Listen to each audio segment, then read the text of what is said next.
Gloire à Jésus. Gloire à Jésus. Que Dieu nous bénisse. Est-ce qu'on peut acclamer Jésus?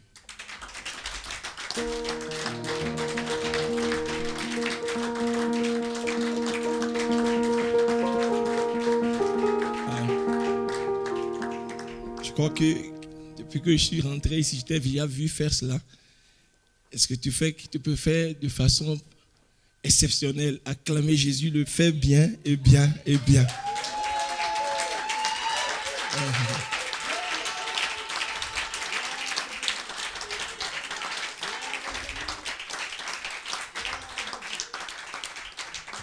Que Dieu nous bénisse. Et asseyez-vous dans sa présence. Je crois qu'il faut l'apprendre ici, hein, sinon au ciel tu seras chômeur. Parce que tout passera, mais il restera ce que ça. Le louer et l'adorer devant son trône pour toujours. Donc il faut que tu t'appliques dès maintenant pour ne pas être chômeur au ciel. Gloire à Jésus. Je dis merci à Jésus pour sa grâce. Parce qu'être devant vous, c'est vraiment sa grâce. Sa grâce. Et je lui dis merci. Je n'y avais pas pensé. Hein. Ce n'était pas vraiment dans le programme. Et comme nous lui appartenons, c'est lui qui... Nous faisons nos programmes et puis c'est lui qui nous dit alors. Parce qu'on a beaucoup de projets dans nos cœurs, c'est son dessein qui s'accomplit. Comme la Bible a dit. Donc, et il a voulu que je sois ici. Et je crois que c'est pour un but. Quand papa et maman étaient venus me voir, je suis sûr que avant même de venir me voir, ce n'était même pas au programme. Mais c'est dans les échanges que Dieu a voulu que je sois ici. Et je bénis le Seigneur pour la vie de papa Anatole. Est-ce que nous pouvons acclamer Jésus pour sa vie?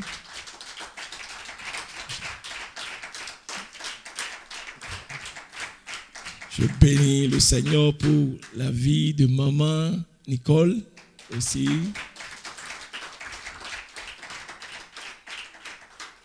Je crois que j'ai vu que ce matin, j'ai pris, ne serait-ce qu'au moins 2 kilos de plus parce que j'ai été bien nourri hier soir. Merci beaucoup pour l'hospitalité, pour l'accueil. Merci beaucoup. Et je remercie Dieu pour le groupe musical. C'est formidable. Vraiment, la présence de Dieu est là. Et l'adoration dans la simplicité et dans une certaine profondeur. J'ai aimé l'atmosphère. Et que Dieu vous bénisse. Que Dieu bénisse son peuple. Et je crois que nous serons bénis. Parce que le Seigneur m'a confié. Prions. Père, nous voulons te dire merci. Nous voulons te rendre grâce, Seigneur, pour ce moment.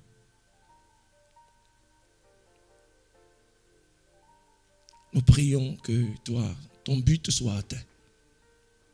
Car c'est toi qui nous as conduits ici. Alors, c'est pour une raison. Parce que tu fais toutes choses pour un but. Alors, conduis-nous de manière à atteindre le but que tu t'es fixé pour nous ce matin. Ne laisse personne partir d'ici tel qu'il est arrivé. Seigneur, touche les cœurs, touche les vies. Restaure. Parce que ta parole, elle est puissante.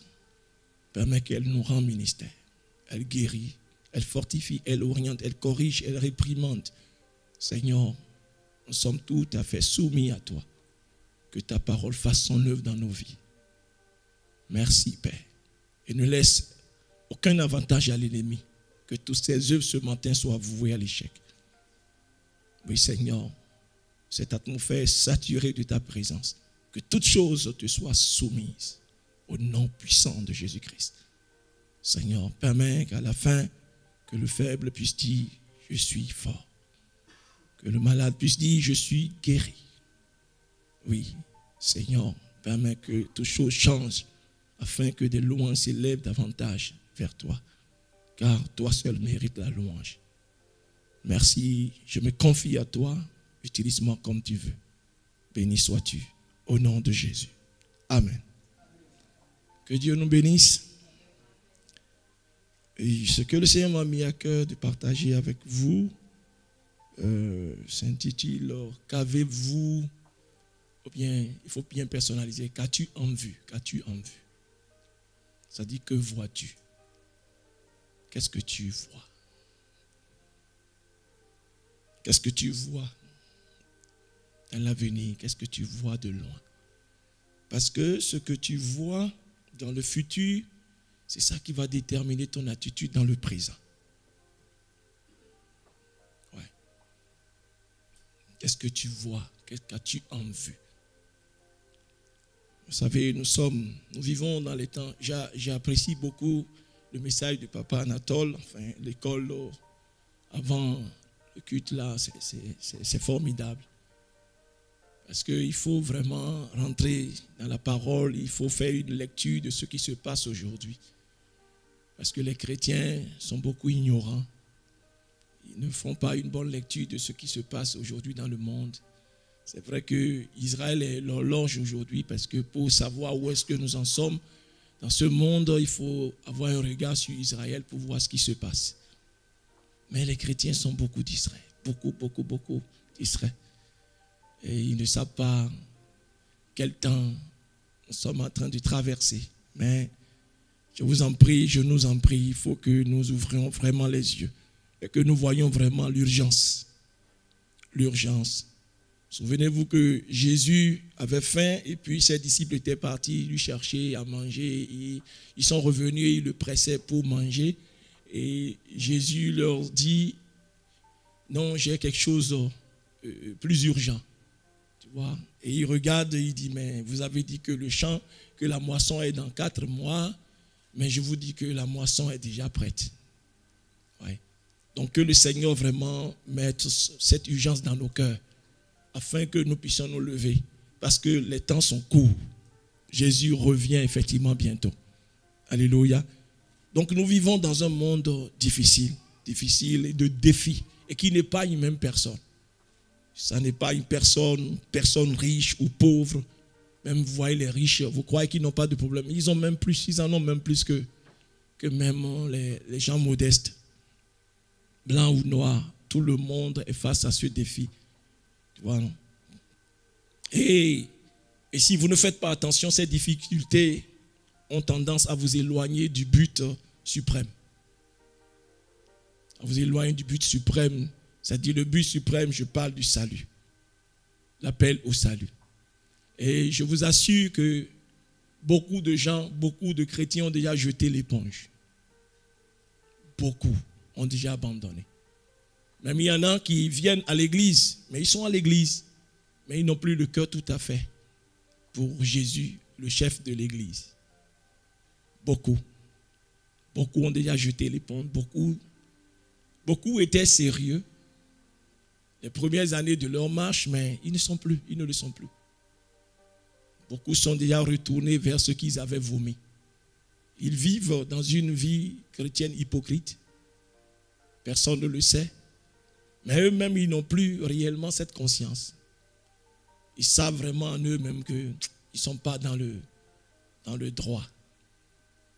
Et je vous assure, Satan a réussi à mettre également le doute dans leur cœur parce qu'ils ne croient plus trop. Si Jésus va revenir, est-ce que je vais partir? Donc ils sont tout à fait troublés. Bien aimé, c'est le vent qui souffle. Et c'est sur le monde entier. Gloire à Jésus. Et pour tenir, il faut vraiment... Ça dépend de ce que tu vois. Alléluia. Et comprenez, peut-être que ça va être... comprenez que demain sera encore pire. Tu vois, non, demain sera encore plus difficile qu'aujourd'hui. Ce n'est pas pour faire peur à quelqu'un, mais Jésus a dit, parce que quand Jésus se rapproche, je crois que les temps vont devenir de plus en plus difficiles. Ça, c'est clair. C'est vrai qu'on se fait beaucoup de vœux à l'orée de la nouvelle année. Les choses vont ceci, les choses vont faire cela. Mais c'est vrai. Mais les choses vont devenir davantage difficiles parce que Jésus revient bientôt. Mais ce que je sais est qu'il y a un lieu de repos quand même. Même quand les choses vont devenir difficiles, ceux-là qui vont s'attacher à Dieu, là, jouiront de la paix. Parce que quand vous lisez Job 22, versets 21, 23 à 23, Il dit, la Bible dit, attache-toi donc à Dieu et tu auras la paix. Attache-toi donc à Dieu et tu auras la paix. Et tu jouiras ainsi du bonheur. Est-ce que c'est un passage, c'est-à-dire qu'on doit lier à un temps? Non, parce que la Bible, c'est pour tous les temps. La Bible, c'est pour tous les temps. Les temps de vaches maigres, les temps de vaches grasses. Donc, ça dit la Bible, c'est pour tous les temps. Ça veut dire que même quand les choses deviennent difficiles, ceux-là qui vont s'attacher au Seigneur, il est possible qu'ils jouissent de la paix et du bonheur. Alléluia. Parce que les difficultés, comme je l'avais dit tantôt, ont tendance à nous éloigner du Seigneur. Mais ce n'est pas la solution. Parce que beaucoup de gens ont adopté cette solution parce que il faut que je me cherche. Non. C'est le moment ou jamais de s'accrocher au Seigneur. Tu vois, non? Il est bien possible de jouir de la paix même pendant la tempête. Il est bien possible de jouir de la tranquillité quand tout est troublé autour.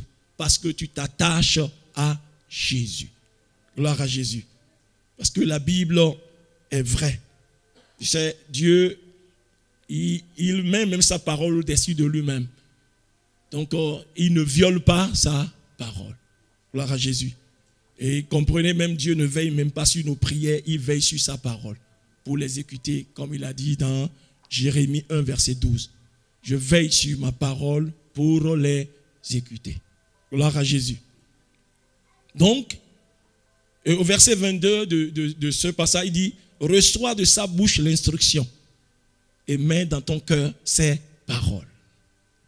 Reçois de sa bouche l'instruction et mets dans ton cœur ses paroles.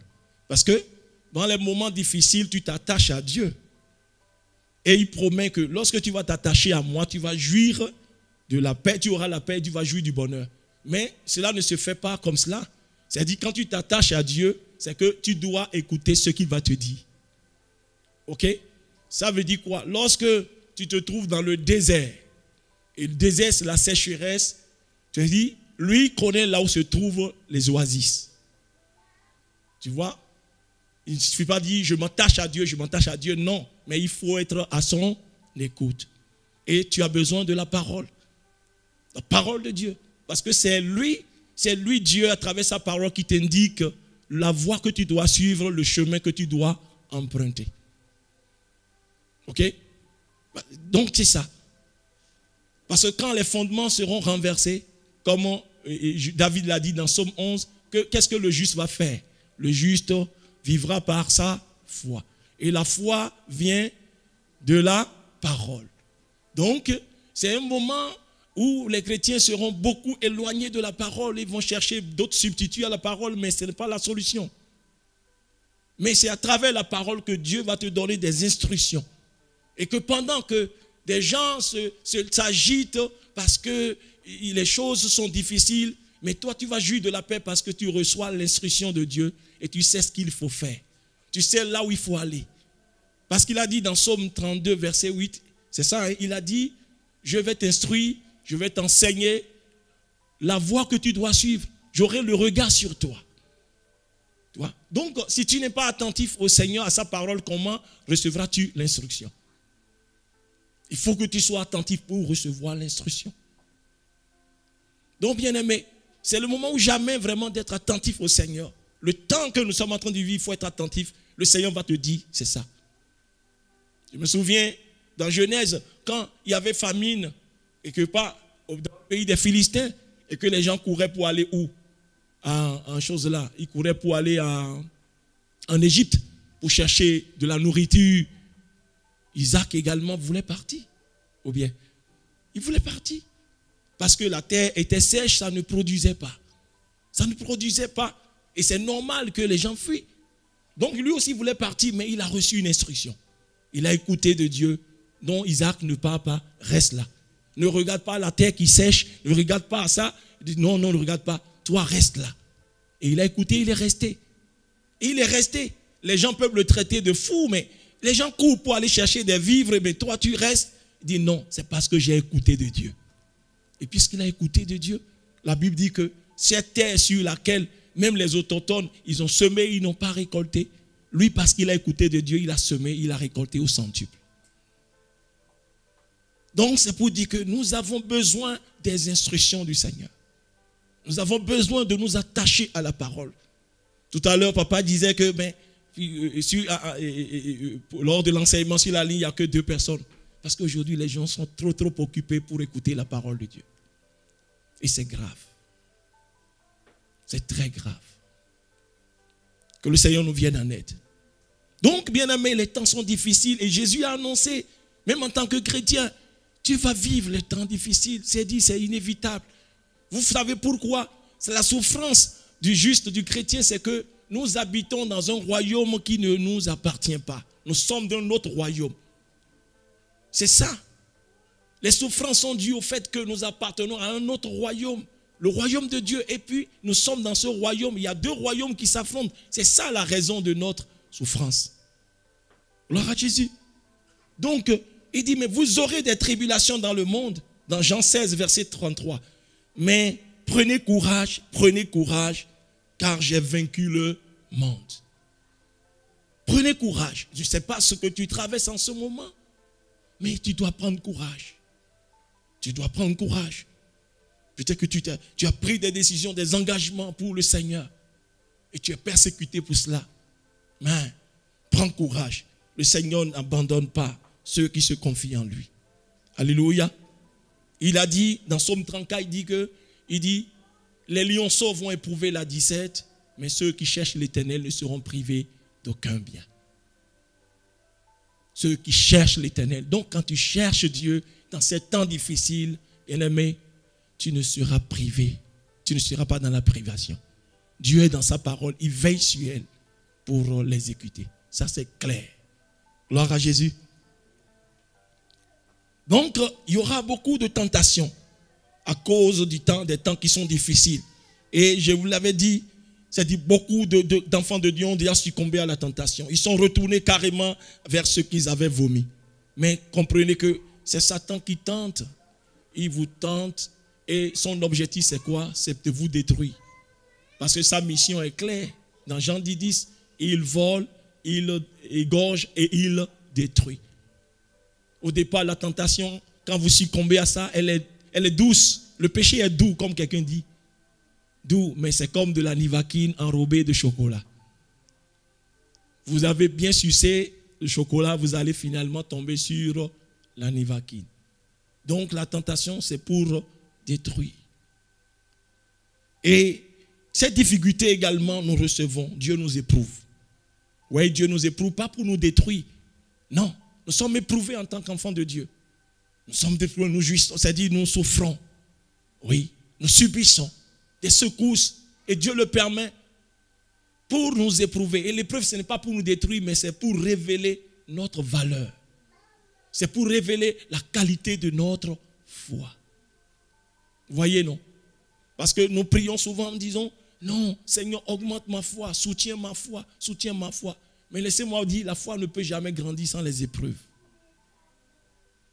Si vous voulez que votre foi grandisse, alors vous devez accepter aussi à être éprouvé.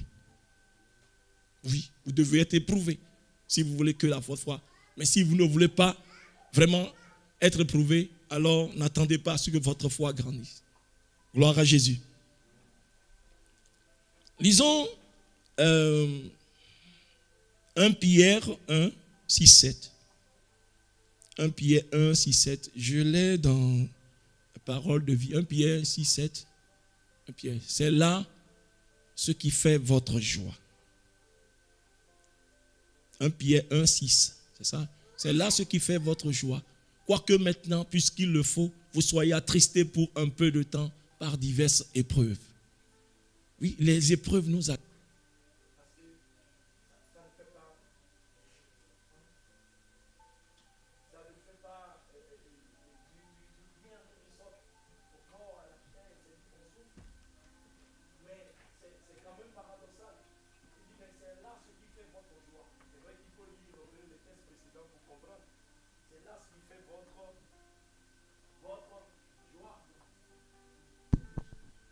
Comment on peut être joyeux quand on éprouve des tristesses? Tu vois, non? C'est là ce qui fait votre joie. Ok? C'est là ce qui fait votre joie, quoique maintenant, puisqu'il le faut, vous soyez attristés par un peu de temps, par diverses épreuves. La bonne nouvelle est que c'est pour un peu de temps. Ce n'est pas pour toujours.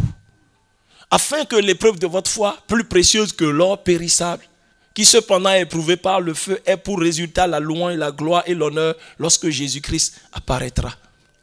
C'est-à-dire que la souffrance, c'est pour un temps. Il y a un autre temps qui arrive. Le temps de la gloire. Le temps pour être honoré. Le temps pour être loué. Gloire à Jésus. Donc c'est ça qui produit leur joie. C'est ça qui fait leur joie. Mon petit, mais ils souffrent et pourquoi ils sont joyeux? C'est parce qu'ils savent que ceux qui sont en train de souffrir, c'est juste pour un temps. Mais il y a un autre temps qui arrivera et qui n'a rien de comparable à ceux qui sont en train de vivre. C'est pourquoi je disais tantôt, le thème de mon message, c'est quoi? Qu'est-ce que tu vois? Qu'as-tu en vue? Qu'as-tu en vue? Gloire à Jésus. Qu'as-tu en vue? Je vais lire ce passage dans Parole de vie qui dit, c'est pourquoi vous êtes remplis de joie. Même si toutes sortes de difficultés doivent vous rendre tristes pendant un peu de temps. Ces difficultés servent à montrer la qualité de votre foi. L'or peut s'abîmer. Pourtant, on le met dans le feu pour voir s'il est pur. C'est pareil pour votre foi. Elle est plus précieuse que l'or, mais elle aussi est mise à l'épreuve. Alors, quand Jésus-Christ paraîtra, vous recevrez honneur, louange et gloire à cause de la qualité de votre foi. Gloire à Jésus. Parce que quand vous voyez l'or à l'état brut, c'est-à-dire vous pouvez dépasser. Il ne vous attire pas, c'est de la poussière. C'est de la poussière. Mais pour révéler, c'est-à-dire pour révéler que l'or est précieux, il faut que l'or passe d'abord par le feu. Plus de 1000 degrés Celsius. Il faut que l'or, pour que le déchet vraiment s'écarte, et pour que l'or, et puis la poussière que vous avez dépassée maintenant, vous voyez cette poussière après, et puis c'est quelque chose qui brille. Quelque chose pour laquelle les gens se battent, les gens s'entretuent même. Donc, imaginez-vous lorsque l'or était à l'état de poussière, donc lorsqu'il est devenu vraiment l'or maintenant qui brille, que tout le monde convoite, tout le monde recherche, l'or peut remercier maintenant le feu. Ou bien, il va remercier le feu parce qu'il dit que c'est à cause du feu que je suis devenu ce que je suis. Donc, les souffrances que Dieu permet dans la vie des enfants de Dieu, ce n'est pas pour les détruire, c'est pour révéler notre valeur. Donc que l'ennemi ne trompe pas quelqu'un pour dire non, tu souffres, non, depuis que tu es dans le Seigneur, et puis voilà, les choses sont... Non, bien-aimé, accroche-toi au Seigneur. Persévère. Parce que le Seigneur veut révéler qui tu es. Il veut révéler ta valeur. Alléluia. Il fait tout chaud bon dans son temps. Il fait tout chaud bon dans son temps.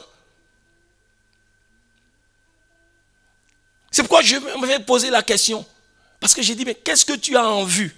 Je vais dire, mais qu'est-ce que tu vois au-delà de ta situation? La situation que tu traverses en ce moment, je ne connais pas. Qu'est-ce que tu vois au travers? C'est-à-dire au-delà. Ta situation actuelle, peut-être que tu cherches d'enfants, tu n'en as pas encore eu. Qu'est-ce que tu vois au-delà de cette stérilité? Qu'est-ce que tu vois au-delà de ton célibat?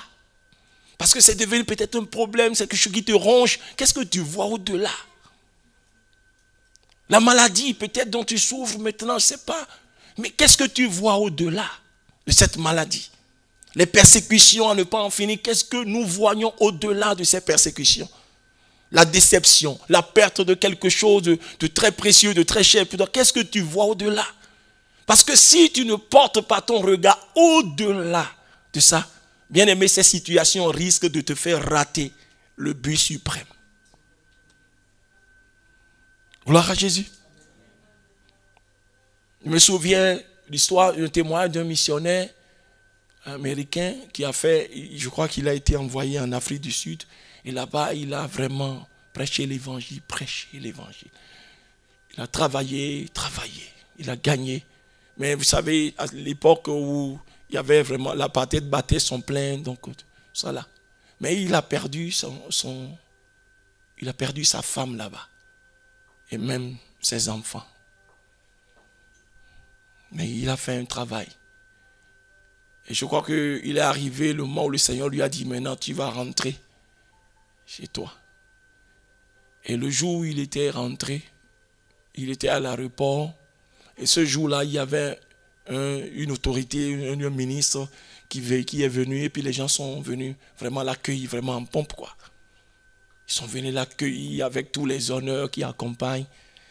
Et puis lui, il était assis et il a commencé par pleurer pour dire, mais Seigneur, moi, je t'ai servi et j'y ai laissé même la vie de mes enfants, la vie de ma femme. Je suis rentré, mais qui sont ceux-là qui sont venus m'accueillir. Et voici, voilà, quelqu'un qui m'aime, c'est-à-dire se moque même de ton existence, voilà maintenant. Et il pleurait. Et puis il a entendu quand même la voix douce du Seigneur qui lui a dit, mon fils, attends de venir à la maison. Attends de rentrer à la maison. Parce que tu n'es pas encore rentré à la maison. Attends de rentrer à la maison. Et les anges vont t'applaudir, vont t'accueillir. Donc c'était vraiment une parole d'encouragement pour lui. Ça dit que pour nous, ça ne s'arrête pas ici. Il y a plus grand au-delà. Le Seigneur veut juste dire non, ôte ton regard. N'est pas le regard court, la vision courte. Il faut aller au-delà de ce que tu vis. Parce que au-delà de ce que tu vis actuellement, c'est beaucoup plus grand. C'est tellement grand. Et quand tu as vraiment la révélation de ça, là, ça dit que ça te donne le courage d'affronter toutes choses en tant qu'enfant de Dieu. Gloire à Jésus. Voyons même ce que la Bible dit dans Hébreux 12, versets 1 à 3. Il dit, nous donc aussi, puisque nous sommes environnés d'une si grande nuée de témoins. Les témoins, ce n'est pas des spectateurs, mais c'est des gens qui ont exprimé leur foi. Quand vous lisez le chapitre 11, vous allez voir les héros de la foi ont été cités. C'est des gens qui ont vraiment exprimé leur foi à travers différentes situations. Donc ce sont ceux-là qui sont en train d'appeler des témoins. Donc il dit, nous donc aussi, puisque nous sommes environnés d'une si grande nuée de témoins, rejetons tout fardeau et le péché qui nous enveloppe si facilement. Oui, comme je l'ai dit, parce que ces gens, ils ont subi, ils ont vécu des oppositions. Mais quand vous vivez les oppositions et consorts, c'est-à-dire que vous êtes bien exposé au péché. La tentation est là. Vous voyez? La tentation est là parce que c'est-à-dire c'est dans les moments de faiblesse, de manquement que le diable trouve que c'est le moment favorable pour s'approcher. Pour vous tenter, c'est ça. Souvenez-vous, Jésus avait jeûné 40 jours et puis il était devenu faible. C'est là que le diable dit, mais le moment, il faut que j'aille pour pouvoir. Mais Jésus lui a résisté par la parole. Gloire à Jésus. Parce que Satan, il a deux niveaux, deux dimensions de tentation pour vous tenter. Soit il vous tente par quoi? Par vraiment les souffrances, c'est-à-dire il touche à vos biens, les biens matériels, tout et tout. Il touche. Comme nous avons vu dans le cas de Job. Job, c'était quand même un exemple, un modèle. Et quand il vous touche, peut-être vous perdez votre emploi, vous n'avez pas d'argent, tout ça là. Et puis quand il n'a pas réussi, ça là, il dit, bon, Dieu, donne-moi maintenant de toucher à son corps. Soit ce sont vos biens matériels, tout ça là, vos possessions qui sont touchées pour vous vraiment secouer, ou soit c'est votre santé même qui est secouée. Job a subi ça, mais il est resté ferme. Gloire à Jésus. Il est resté ferme.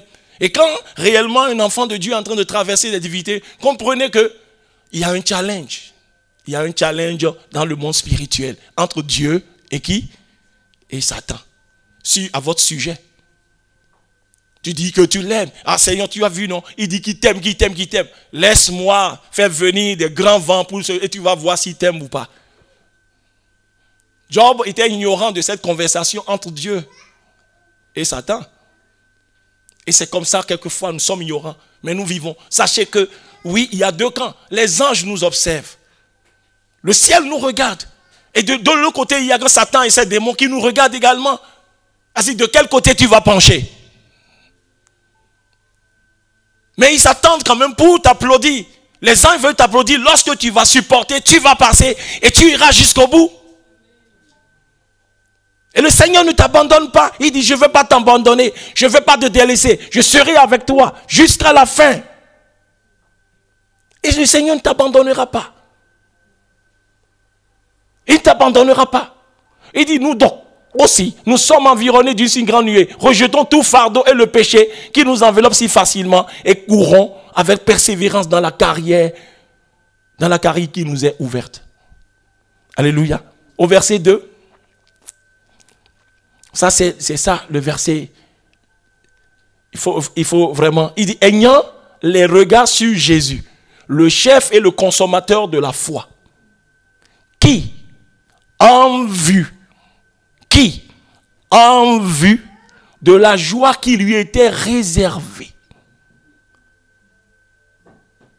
La joie qui lui était réservée, a souffert la croix, méprisé l'ignominie et s'est assis à la droite du trône de Dieu. Jésus est notre modèle parfait. Nous voyons ce qui a fortifié Jésus dans ses épreuves. C'est parce que Jésus voyait quelque chose au-delà de tout ce qu'il a subi ici sur cette terre. C'est pourquoi je disais tantôt que notre thème c'est quoi? Qu'est-ce que tu as en vue? Qu'est-ce que tu vois? Parce que ce que tu vois de loin, si tu ne vois pas ce que de loin, c'est dit plus grand que ce que tu vis aujourd'hui là, tu vas jeter l'éponge. Jésus lui voyait quelque chose, il voyait de loin la joie qui lui était réservée. C'est pourquoi il a souffert la croix. La croix c'est la mort la plus honteuse. À l'époque, vous comprenez? La Bible dit, maudit soit celui qui est pendu au bois. Jésus n'a rien fait, il était innocent, mais il est mort, il a subi ça à cause de nous. Mais quand il subissait tout ça, et on crachait sur lui là, c'est-à-dire ce qui l'encourageait à avancer, à supporter, il voyait la joie qui lui était réservée. Donc si vous ne voyez pas ce que le Seigneur vous a réservé, ce qui est de loin, c'est-à-dire, je vais dire même, c'est déjà même proche. Parce que combien de temps allons-nous vivre sur cette terre? Nous avons quelques années seulement. Et les gens sont prêts à sacrifier l'éternité. Au profit de quoi? De cette vie éphémère que nous avons. Jésus voyait quelque chose et c'est ça qui l'encourageait. Et il a souffert l'ignominie, la honte, le mépris. Il a souffert tout. Et puis c'est des choses que nous souffrons aussi quelquefois. Ça dépend de chacun, ce que chacun vit. Mais quand tu souffres ces choses, et ces choses ont tendance, c'est-à-dire à te faire reculer, à abandonner, ou bien à renouer avec l'ancienne vie que tu avais laissée, alors tu dois te dire, non, je vois quelque chose de loin qui m'est réservé. C'est tellement grand que je ne veux pas le sacrifier. Je tiendrai bon, j'irai. Parce que Jésus est notre modèle parfait. C'est pourquoi la Bible dit qu'il faut que nous ayons les regards sur lui. Il s'est comporté d'une manière dans les souffrances. Et pourquoi la Bible? Regardons-le et imitons-le. C'est ce que la Bible dit. Imitons-le. Sinon, nous allons abandonner. Sinon, il y a beaucoup, je vous assure, dans le corps, beaucoup d'hypocrisie. Aujourd'hui. Beaucoup d'hypocrisie. Gloire à Jésus. Beaucoup d'hypocrisie. Là, et il dit quoi? Verset 3. Considérez en effet celui qui a supporté contre sa personne une telle opposition de la part des pécheurs, afin que vous ne vous lassiez point l'âme découragée. Parce que le découragement est là, je vous assure. Les difficultés, les tribulations amènent le découragement. Il dit, considérez Jésus. Il a supporté contre sa personne une telle opposition de la part des pécheurs, afin que vous ne vous lassiez point l'âme découragée. La Bible expliquée de ce passage dit, je vais lire rapidement, dit que quant à nous, nous sommes entourés de cette grande foule de témoins. Débarrassons-nous donc de tout ce qui alourdit notre marche, en particulier du péché qui s'accroche si facilement à nous, et courons résolument dans la course qui nous est proposée. Gardons les yeux fixés sur Jésus, dont notre foi dépend du commencement à la fin. Il a accepté de mourir sur la croix, sans tenir compte de la honte attachée à une telle mort, parce qu'il avait en vue la joie qui lui était réservée. Et maintenant, il siège à la droite du trône de Dieu. Pensez à lui, à la façon dont il a supporté une telle opposition de la part des pécheurs. Et ainsi, vous ne vous laisserez pas abattre. Vous ne vous découragerez pas. Qu'est-ce que tu as en vue? Qu'est-ce que tu vois de loin? Qu'est-ce que tu vois de loin? Ce que tu vois de loin va déterminer vraiment ton attitude maintenant. Dans ce monde où les choses sont en sens dessus-dessous. Gloire à Jésus. Oui. Vous savez, les souffrances ne sont pas nécessairement une sanction divine. Parce que très souvent, quand on croit que non, les souffrances ne sont pas nécessairement une sanction divine. Mais elles peuvent être un signe même de l'amour de Dieu. Un signe de l'amour de Dieu. Ça dépend de la lecture que vous faites de cela. Gloire à Jésus. Ça peut être un signe de l'amour de Dieu. Et Dieu est capable d'utiliser la souffrance pour faire progresser ceux qu'il aime. Dieu vous aime. Et il peut utiliser la souffrance pour vous faire progresser. Tout comme un père corrige son fils. Quand le père corrige le fils, il ne le déteste pas. C'est pour son bien qu'il le corrige. N'est-ce pas? Mais quand vous ne faites pas une bonne lecture, alors, c'est-à-dire vous n'allez pas donner le résultat. Parce que Dieu cherche un résultat quand il vous châtie. Gloire à Jésus. Gloire à Jésus. Qu'est-ce que Paul a dit dans Romains 8, verset 18. Romains 8, verset 18. Il dit, j'estime. Est-ce que nous pouvons lire ensemble, s'il vous plaît? 1, 2, 3. J'estime que les souffrances du temps présent ne sauraient être comparées à la gloire à venir qui sera révélée pour nous.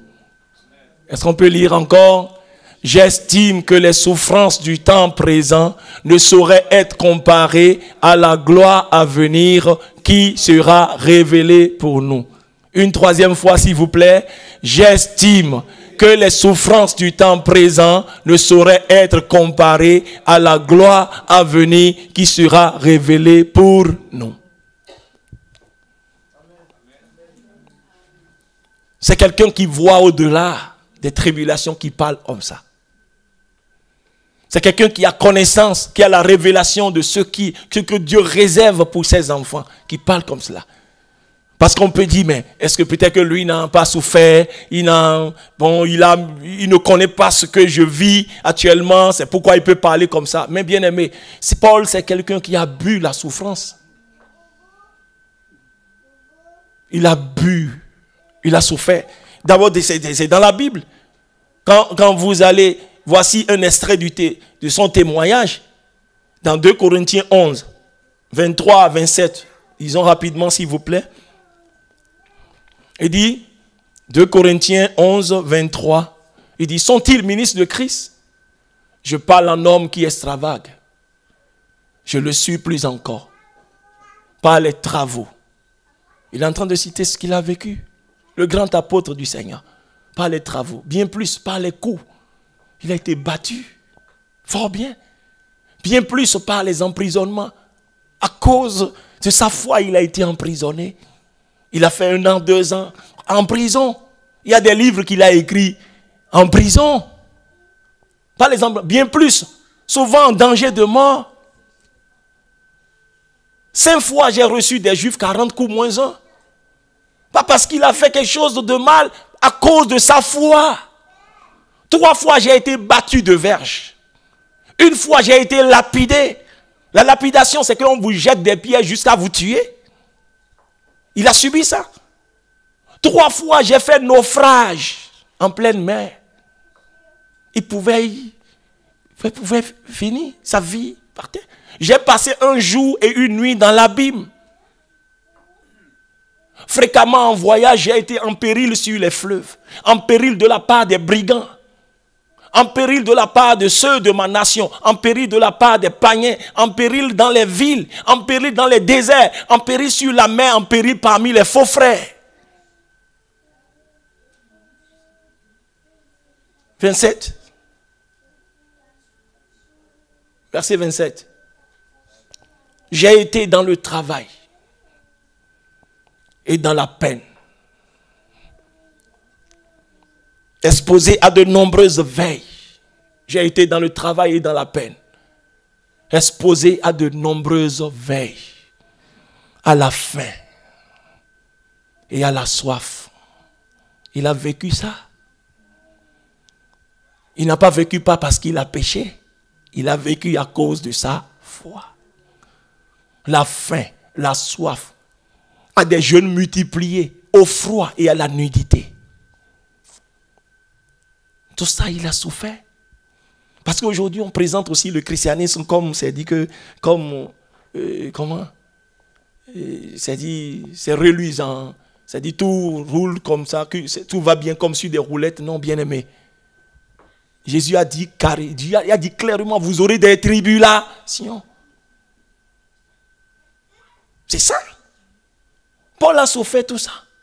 Il a souffert tout ça. Mais quelle a été son attitude? Quand vous voyez dans 2 Corinthiens 4, 2 Corinthiens 4, 8 à 10. 8 à 10, d'abord, et après nous allons lire 16 à 16 et à 18. Il dit quoi? Il dit, nous sommes pressés de toute manière, mais non réduits à l'extrémité. Parce que Paul ne pense pas qu'ils sont réduits à l'extrémité, même s'ils sont pressés de toute manière. Paul sait que non, ils ne sont pas, parce que c'est ça la confession de sa foi. Paul ne dit pas que c'est fini. Non, il y a forcément un moyen que moi je ne maîtrise pas, mais Dieu maîtrise. Et puis il nous révélera ce moyen. Nous sommes pressés de toute manière, mais nous ne serons pas réduits à l'extrémité. Il dit, dans la détresse nous sommes, mais non dans le désespoir.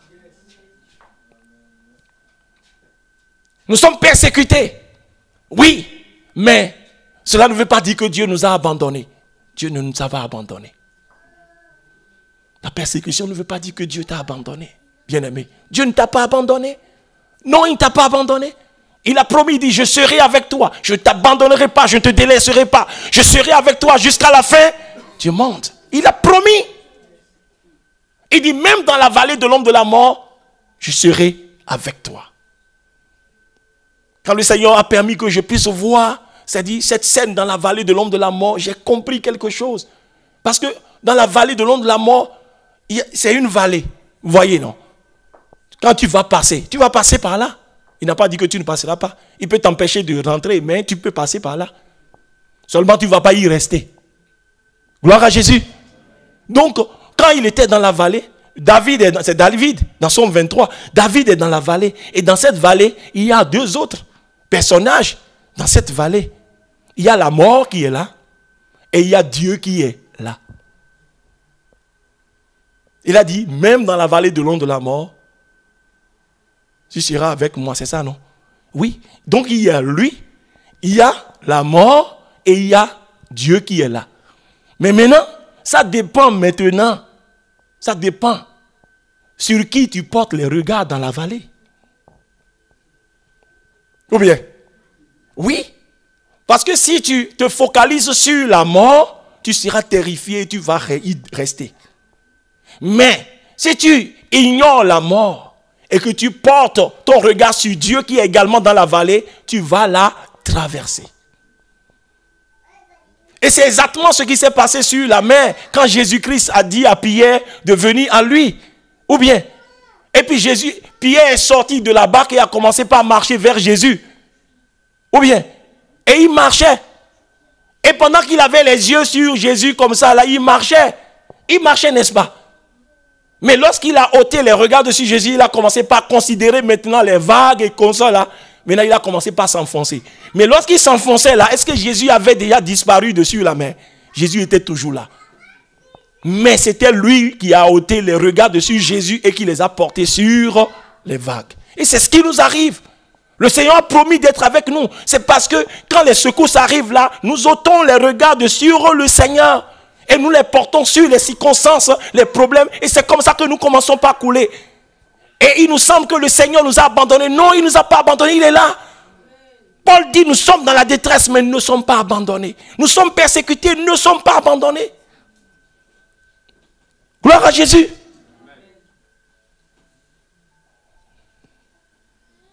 Mais voyant, ah oui, bon, je retourne à 2 Corinthiens 4 là. 2 Corinthiens 4, 8 à 10. On a déjà lu le 10. Persécutés mais non, et portant, persécutés mais non abandonnés. Oui. Portant avec nous dans notre corps la mort de Jésus, afin que la vie de Jésus soit aussi manifestée dans notre corps. Gloire à Jésus. Verset 16 dit quoi? Verset 16. Et c'est pourquoi nous ne perdons pas courage. Vous comprenez? Nous ne perdons pas courage. Ces choses-là, les persécutions, les détresses et tout ça, nous ne perdons pas courage. Parce que nous savons que la vie de Christ également va se manifester. La gloire va se manifester. Nous ne perdons pas courage. Et lors même que notre homme extérieur se détruit, notre homme intérieur se renouvelle de jour en jour. Qu'est-ce qui faisait leur force? C'est parce qu'ils voyaient au-delà des détresses, ils voyaient au-delà des persécutions que nous vivons également aujourd'hui. Bien-aimé, ça dépend de ce que tu vois. Alléluia. Et verset 17, il a dit, car nos légères afflictions du moment présent produisent pour nous au-delà de toute mesure. Verset 18, un poids éternel de gloire, parce que nous regardons non point aux choses visibles, mais à celles qui sont invisibles, car les choses visibles sont passagères et les invisibles sont éternelles.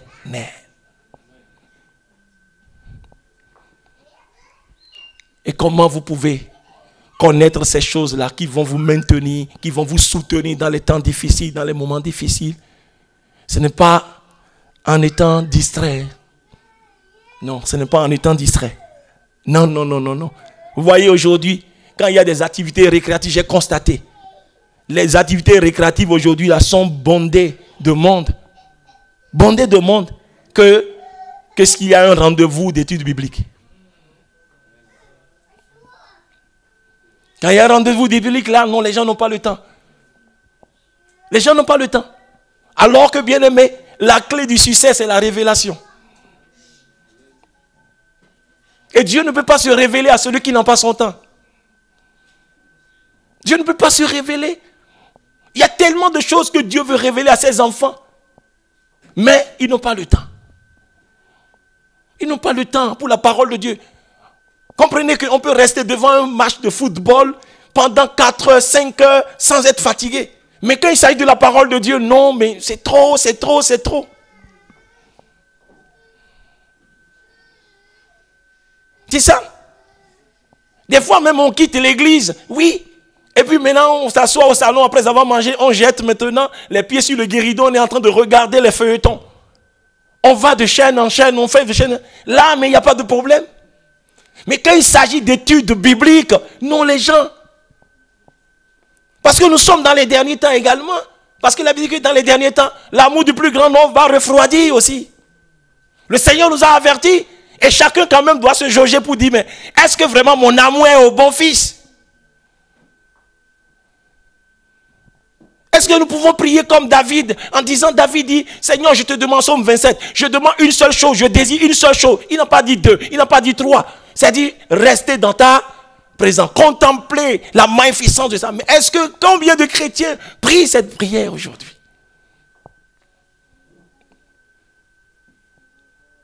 C'est pourquoi dans Éphésiens 1, vous voyez les prières de Paul. Paul a prié pour les Éphésiens. Il dit, je prie afin que quoi? Dieu vous donne l'esprit de sagesse et de révélation dans sa connaissance. Parce que je sais que vous avez la foi. Mais il y a quelque chose. Je sais que vous vivez un temps de persécution. Mais quand je vois les persécutions comme elles arrivent là, elles risquent de vous. Mais je prie pour que Dieu vous ouvre les yeux. Là, vous allez voir l'héritage, la gloire de l'héritage que Dieu vous a réservé. Et c'est ça qui vous donnera la force de tenir. C'est la prière de Paul pour les Éphésiens, dans Éphésiens 1. Que Dieu vous donne l'esprit de sagesse et de révélation dans sa connaissance. Pour qu'il illumine les yeux de votre cœur. Pour que vous sachiez quelle est l'espérance qui s'attache à l'appel qu'il vous a adressé. Il y a une espérance qui est attachée à l'appel que Dieu nous a adressé.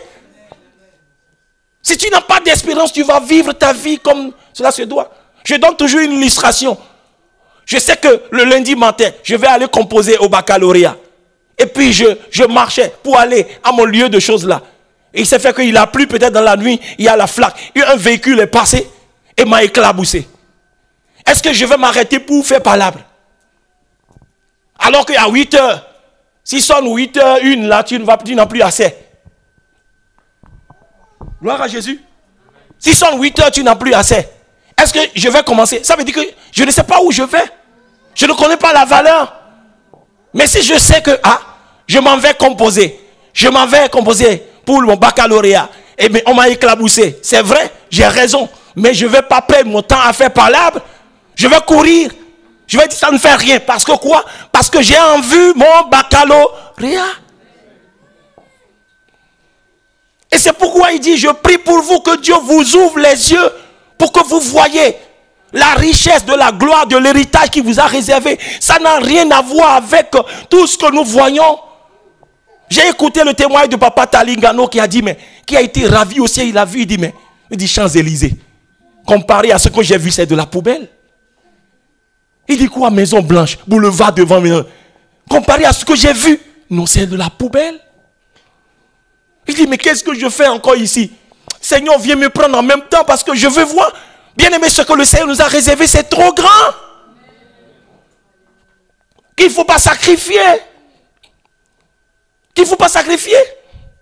Satan nous fait des propositions, profite des temps de difficulté, des temps de choses là pour nous proposer des choses. Mais bien aimé, ne cédez pas parce que ce qui vous attend est tellement grand. Ne décevez pas le Seigneur. Reprenez-vous, mais accrochez-vous à la parole parce que, c'est-à-dire les révélations, c'est ça qui vous tienne. Et Dieu ne peut pas. Qu'est-ce qu'il a dit dans 1 Corinthiens 2? Il dit ce que l'œil n'a point vu, l'oreille n'a point entendu. Tu vois, ce qui n'est même pas monté.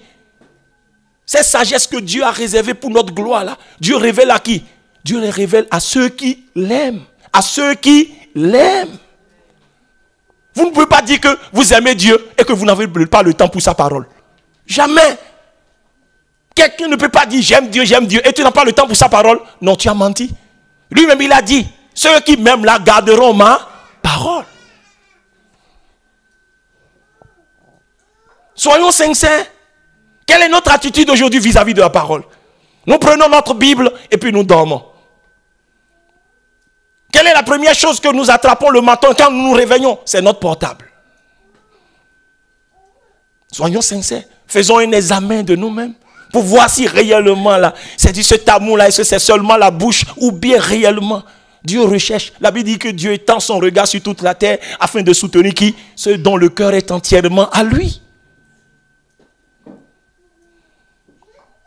Bien-aimé, qu'est-ce que tu vois?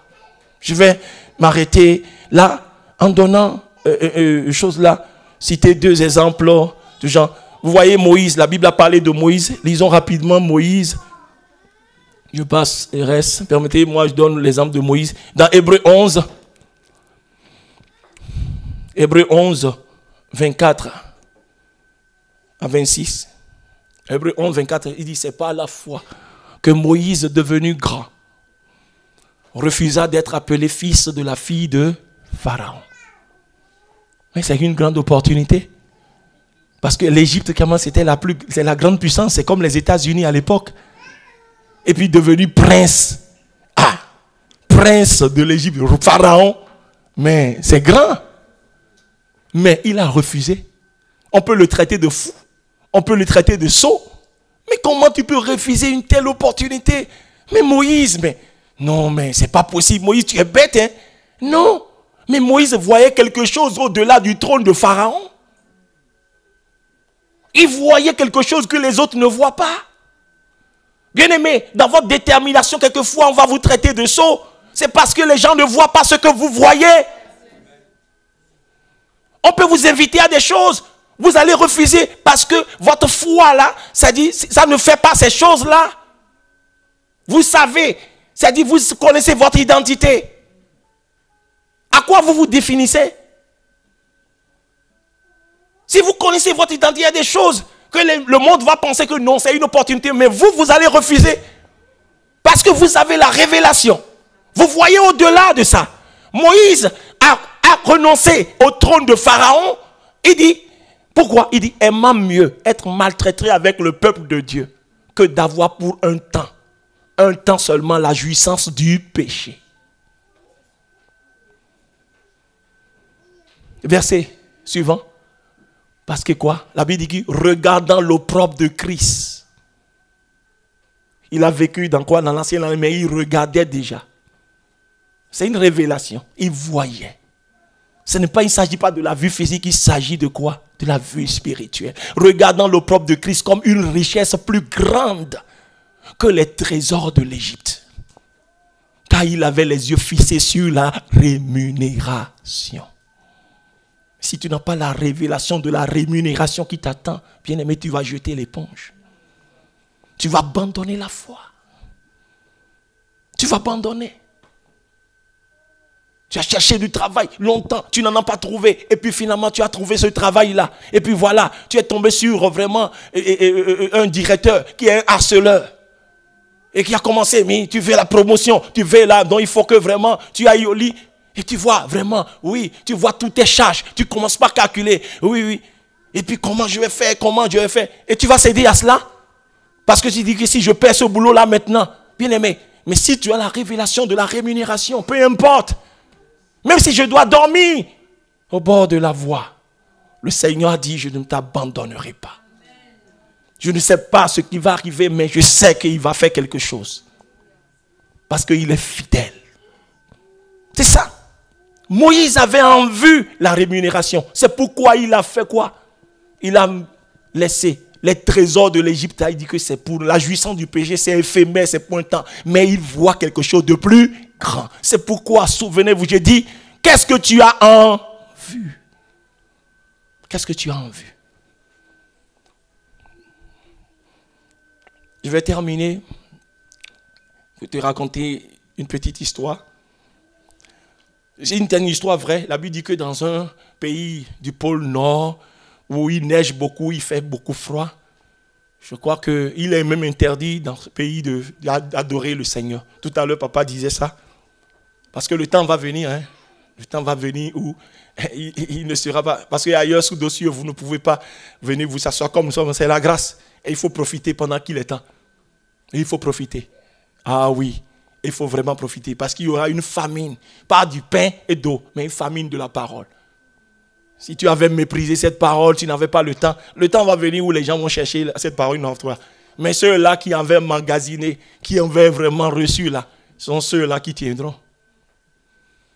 Donc, ils étaient obligés, il y avait 50 jeunes dans ce pays-là, ils étaient obligés d'aller se cacher dans un rocher pour adorer Dieu.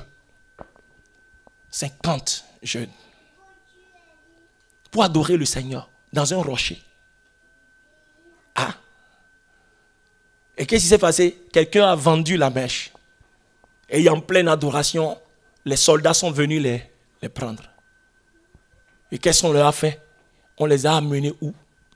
On les a amenés devant un lac glacial. Vous pouvez voir, c'est-à-dire de la glace qui flotte à la surface de l'eau comme ça. Et on les a tous déshabillés. Imaginez vraiment la température, la fraîcheur. Et ils ont allumé un grand feu sur le rivage. Et qu'est-ce qu'ils ont dit? Si vous reniez votre foi, ce Jésus-là, c'est-à-dire, vous allez vous chauffer là, prendre vos habits et rentrer. Ah! Ils grelottaient. Et on les a mis tous dedans, nus. 50 jeunes. Et ils étaient là. Vous savez? Quand là on prie, on peut prier en langue, Seigneur. Hein? Et Seigneur, parce que ce qu'on veut, c'est que le Seigneur agisse pour les tirer de là. Là, on va dire Alléluia. Parce que c'est souvent ça. Ou bien, si vous avez la foi comme un grain de sénévé, vous allez ordonner à cette montagne, ôte-toi de là, et puis la montagne va se déplacer. C'est ça. Nous aimons tous cette foi. Mais bien aimé, il y a une autre facette de la foi. Bien aimé. L'autre facette de la foi, moi Dieu me l'a enseigné dans une période très très difficile. Il m'a dit non, la foi ne se résume pas là. Une autre facette de foi est que quoi? C'est-à-dire Dieu ne t'enlève pas de là. Mais il vient se positionner à côté de toi dans le problème. Ça dit que tu dois passer par là. Il dit, tu vas ôter les montagnes. Tu vas. Mais il faut avoir le discernement également des montagnes. Parce qu'on ne déplace pas toutes les montagnes. Parce que si tu n'as pas le discernement de la montagne, tu vas prier, ordonner. Plus que tu... Il y a peut-être une seule montagne. Hein. Tu pries. Plus tu veux l'ôter, la montagne encore monte encore. Et j'ai dit, mais quelle montagne? Dieu m'a dit, mais c'est la montagne de Sion. C'est Dieu lui-même. Ça veut dire que cette montagne-là ne sera pas déplacée. Tu vas grimper. Tu auras mal, mais tu vas descendre là-bas. Ça dit que sa grâce va te suffire. Ça dit que lorsque tu es dedans, là, tu dois traverser. Tu es dedans. Lorsque tu es en train de faiblir, il te donne quoi? La grâce pour trouver un peu de force pour avancer jusqu'à ce que tu passes là. Ça, c'est la deuxième facette de la foi. Et ces jeunes-là étaient là. Certainement, ils espéraient dans leur cœur que le Seigneur allait faire quelque chose, un miracle. Pourquoi? Non, le Seigneur n'a rien fait. Quelquefois, même la réponse du Seigneur, c'est son silence. La Bible a dit dans Sophonie que Dieu garde le silence dans son amour. La réponse du Seigneur, le silence de Dieu, quelquefois, c'est le silence. Et quand Dieu a gardé le silence, cela ne veut pas dire que non, mais sache que même si Dieu garde le silence envers toi, un véritable chrétien, sache qu'il est en train de faire un travail en sourdine que tu ne sais pas. Donc, un à un, ils ont commencé par mourir. Un à un. Un à un. Un à un. Un à un.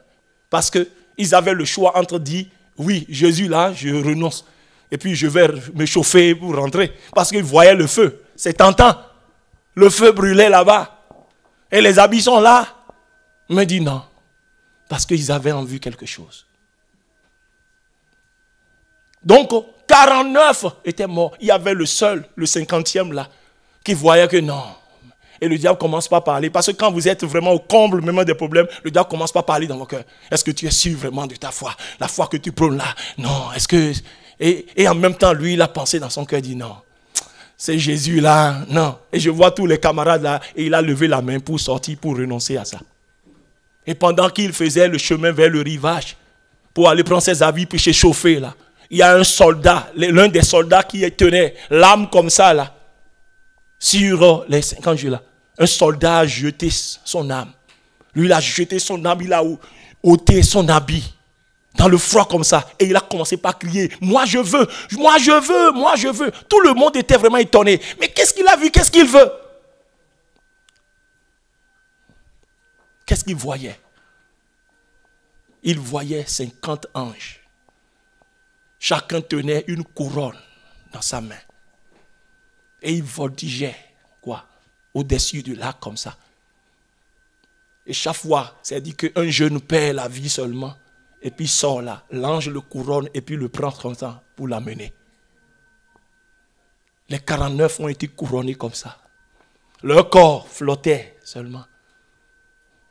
L'homme naturel pouvait dire, mais voilà des sots comme ça, des ignorants, des comme ça. C'est Jésus que vous allez renier tout simplement, vous surchauffez, vous êtes mort bêtement. Mais bien aimé, c'était le corps. Mais un ange couronne et puis emporte. Donc, le 50e ange tenait la couronne comme ça. Comme l'autre a renoncé là, il retournait avec la couronne. C'est ce que le soldat aussi a vu, ayant vu la Sainte Dieu l'a ouvert. Et il dit, ça là, et il a jeté son âme, il courait, il dit que je veux, moi je veux, moi je veux, moi je veux. C'était ça. Pourquoi ont-ils accepté de mourir comme ça? On peut dire qu'ils sont morts d'une mort bête. Ils pouvaient renoncer, mais parce qu'ils avaient en vue quelque chose. Ils voyaient une gloire au-delà de ces souffrances éphémères. Ils voyaient, c'est pourquoi ils n'ont pas renoncé. Ils n'ont pas abandonné. Comme le voleur, le deuxième voleur à la croix. Vous pouvez dire, mais qu'est-ce que cet homme-là a vu? Un Jésus comme ça, défiguré, déchiré, abattu comme ça, qui n'a pas de force. Et pendant que l'autre disait, mais toi, si tu es réellement le Seigneur, tu peux te sauver, nous sauver. Non, mais lui, qu'est-ce qu'il a vu? Il a vu quelque chose au-delà de la croix. Mais dit, sinon vous pensez qu'il peut vous dire que quand tu arriveras à droit, souviens-toi de moi. Non, il voyait au-delà de la souffrance. Il voyait quelque chose au-delà d'un corps défiguré, affaibli par la souffrance. Il voyait au-delà. C'est pourquoi il lui a dit, quand tu arriveras dans ton roi, souviens-toi de moi. Et Jésus lui a dit que ce soir même, ce jour même, tu seras avec moi dans le paradis. Si vous ne voyez pas, vous allez abandonner. Les temps vont devenir de plus en plus difficiles. Vous devez vous accrocher au Seigneur, à la parole. Parce que la parole vous donne des révélations. Le Seigneur cherche. En 2005, j'étais à Abidjan dans une mission. Dieu m'a parlé clairement. Dieu m'a dit, je n'ai plus besoin. Je suis fatigué des serviteurs. Je cherche des amis. Je suis fatigué des serviteurs. Je cherche des amis. Et j'ai cherché. J'ai commencé par fouiller. J'ai compris comme il a dit à Jésus, il a dit à ses disciples. Il dit, je ne vous appellerai plus mes serviteurs. Je vous appellerai désormais mes amis parce que ce que j'ai appris de mon Père, je voulais. Et j'ai compris qu'il n'y a pas de secret pour les amis. Le Seigneur a beaucoup de choses qu'il veut confier à ses enfants, mais ils sont distraits. Tellement distraits. Les feuilletons, le football, l'opinion, ils n'ont pas le temps pour la parole, ils n'ont pas le temps pour la prière, ils n'ont pas le temps pour le service. Il y en a même qui sont dans la maison de Dieu, dans le corps, ils ne servent même pas Dieu, ne servent pas. Alors que 3 choses peuvent vous maintenir vraiment dans le temps. La parole, la prière et le service. Qu'avez-vous en vue? Que Dieu vous bénisse. Est-ce que nous pouvons baisser la tête et prier? Parce que, bien-aimé, il est bien de commencer, mais il est mieux de finir. Est-ce que tu peux demander, Seigneur, je t'en supplie, aide-moi à finir et à bien finir. Je t'en prie. Rends-moi vraiment, c'est-à-dire fou ou folle même de ta parole. Que ta parole soit vraiment le plus grand désir de mon cœur. Je t'en supplie. Je veux aimer ta parole. Je confesse vraiment ma négligence vis-à-vis de ta parole. Je confesse ma négligence vis-à-vis de la prière. Je confesse que oui, je suis plus chaud, je suis plus friand pour les choses vraiment, des choses récréatives que pour ta parole. Mais je veux, Seigneur, je ne veux pas te cacher ça, je veux être sincère. J'ai besoin de toi. Seigneur, réveille mon amour, l'amour, le premier amour. J'ai besoin de toi, Seigneur. Tu peux vraiment dire au Seigneur de tout ton cœur, réellement de tout ton cœur. De tout ton cœur. Parler pour que le Seigneur vraiment te touche et fait. Parce qu'il faut bien finir. Tu dis, Seigneur, donne-moi la force de tenir ferme, de ne pas t'abandonner. Les temps sont certes difficiles, les défis sont là, les épreuves sont là, mais je ne veux pas te laisser. Prie le Seigneur.